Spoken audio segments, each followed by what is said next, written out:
আমাদের সাথে বাংলাদেশ ও ভারতের মধ্যকার সীমানা নির্ধারণ এবং উভয় দেশের সীমান্তরক্ষী বাহিনীর দায়িত্ব পালন সংক্রান্ত বিষয়ে বিভিন্ন সময়ে উভয় দেশের মধ্যে মোট 4টি চুক্তি স্বাক্ষরিত হয়েছে। উক্ত চুক্তিসমূহ নিম্নরূপ: 1. ল্যান্ড বাউন্ডারি এগ্রিমেন্ট 1974, ওটার brief and disposal of enclaves and disputed lands, এটা ব্র্যাকেটে। Joint India Bangladesh guideline for border, এটা হলো 2 হচ্ছে joint India Bangladesh guideline for border authorities 1975, এটাকে ব্র্যাকেটে বলে হচ্ছে বর্ডার ম্যানেজমেন্ট গাইডলাইন্স।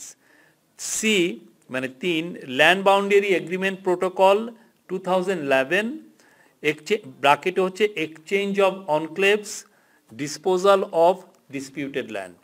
আর 4 বা D, coordinated border management plan 2011, border patrolling, flag meeting and confidence building measures, ব্র্যাকেটে এই।